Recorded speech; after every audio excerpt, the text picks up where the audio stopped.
नमस्ते श्रोताओं, जय श्री कृष्ण।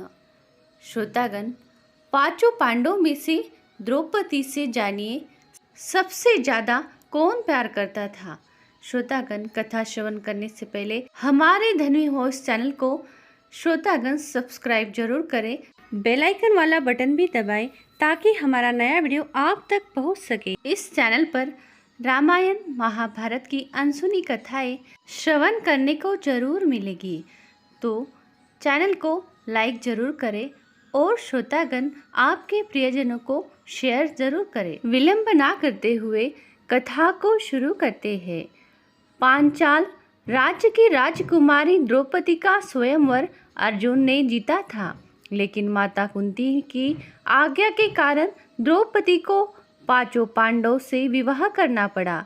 एक नियम के अनुसार द्रौपदी हर भाई के साथ कुछ समय तक रहती थी। जब एक भाई द्रौपदी के कक्ष में रहता था तो अपने जूते को कक्ष के बाहर छोड़ देता था ताकि अन्य भाई द्रौपदी के कक्ष में प्रवेश न कर सके। एक बार जब युधिष्ठिर द्रौपदी के कक्ष में थे तब गलती से अर्जुन कक्ष में पहुंच गए, क्योंकि बाहर रखा जूता कुत्ता लेकर चला गया था। अर्जुन को इसका दंड मिला और उसे वन में जाना पड़ा।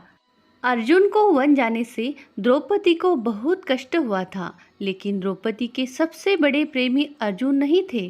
कुछ घटनाएं ऐसी ही है जिनसे ऐसा पता चलता है कि द्रौपदी का सबसे बड़ा प्रेमी कोई था तो वह थे भीम।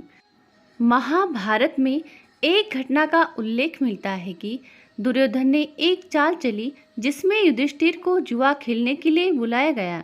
दुर्योधन ने छल से युधिष्ठिर को जुए में हरा दिया। दुर्योधन के उकसाने पर युधिष्ठिर ने जुए में एक एक करके सभी भाइयों को दांव पर लगा दिया और हार गए। अंत में युधिष्ठिर ने द्रौपदी को भी दांव पर लगाया। द्रौपदी को दांव पर लगाने पर सबसे ज्यादा क्रोधित भीम हुए थे और युधिष्ठिर का विरोध भी किया था।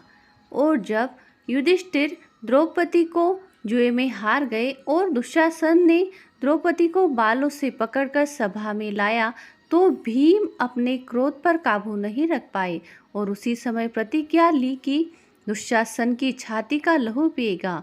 महाभारत के युद्ध में भीम ने अपनी प्रतिज्ञा पूरी की। दूसरी यह घटना थी कि जुए में हार जाने के बाद पांडवों को 12 साल का वनवास और 1 साल का अज्ञातवास मिला।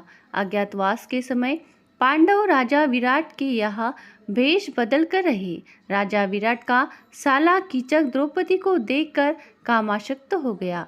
कीचक ने द्रौपदी को रात के समय अपने कक्ष में बुलाया। यह बात जब द्रौपदी ने भीम को बताई तो भीम ने कीचक को मृत्युदंड देने का प्रण किया और रात के समय भीम खुद द्रौपदी बनकर कीचक के कमरे में पहुंच गए।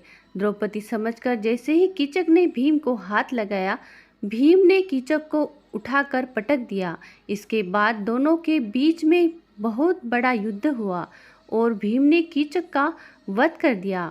तीसरी घटना, भीम द्रौपदी से इतना प्रेम करते थे कि उन्हें द्रौपदी का जरा भी अपमान पसंद नहीं था। द्यूत क्रीड़ा के समय जब जुए में युधिष्ठिर अपना सब कुछ हार गए थे और द्रौपदी को दुशासन ने भरी सभा में खींच कर लाने की हिम्मत की थी, उस समय भीम क्रोध से आग बबूला हो रहे थे। ऐसे समय में दुर्योधन ने अपनी जंघा पीटकर द्रौपदी को अपनी जंघा पर बैठने के लिए कहा था। भीम से द्रौपदी का यह अपमान सहन नहीं हुआ और इन्होंने दुर्योधन को ललकारते हुए कहा कि युद्ध में मैं तुम्हारी जंघा तोड़कर द्रौपदी के अपमान का बदला लूंगा। महाभारत युद्ध के अंतिम चरण में जब भीम और दुर्योधन का युद्ध हुआ तब भीम ने द्रौपदी के अपना अपमान का बदला ले लिया। भीम द्रौपदी से कितना प्यार करते थे, इस चौथी घटना से जरूर आपको पता लगेगा। भीम के प्रेम की दास्तान में चौथी घटना उस समय की है जब पांडव अपना राजपाट परीक्षित को सौंपकर स्वर्ग के लिए चले। स्वर्ग की यात्रा बड़ी कठिन और कष्टदायी थी। इस यात्रा में भीम ने द्रौपदी का पूरा ध्यान रखा यात्रा के दौरान जब पांडव बद्रीनाथ पहुँचे और वहाँ से आगे बढ़े तो सरस्वती नदी के उगम स्थल पर नदी को पार करना द्रौपदी के लिए बड़ा ही कठिन हो गया था। ऐसे समय में भीम ने एक बड़ा सा चट्टान उठाकर नदी के बीच में डाल दिया। द्रौपदी इस चट्टान पर चढ़कर सरस्वती नदी पार कर गई। यह चट्टान आज भी माना गांव में सरस्वती नदी के उगम पर दिखता है। इसे भीम पुल भी कहा जाता है। आगे स्वर्ग यात्रा के लिए जब पांडव बद्रीनाथ से आगे बढ़े तो हिमालय के बर्फीले क्षेत्र में एक एक कदम आगे बढ़ाना बहुत ही कठिन हो गया। पांचों पांडव जैसे तैसे बढ़ रहे थे और अचानक नकुल सहदेव फिसलकर खाई में गिर गए और सशरीर स्वर्ग में नहीं जा सके। जब भीम, अर्जुन, युधिष्ठिर और द्रौपदी बच रह गई तब द्रौपदी भीम का सहारा लेकर चलने लगी, लेकिन द्रौपदी भी ज़्यादा दूर नहीं चल पाई और वह भी गिरने लगी। ऐसे समय भीम ने द्रौपदी को संभाला। इस समय द्रौपदी ने कहा था कि सभी भाइयों में मुझसे भीम ने ही सबसे ज़्यादा प्यार किया है और मैं अगले जन्म में फिर से भीम की पत्नी बनना चाहूँगी। इसके बाद द्रौपदी ने भी सभी का साथ छोड़ दिया। श्रोतागण, ऐसी ही अलग कथा आप तक पहुंचने के लिए हमारे धर्मी वॉइस चैनल को सब्सक्राइब जरूर करें और बेल आइकन वाला बटन जरूर दबाएं ताकि हमारी नई कथा आप तक पहुंच सके।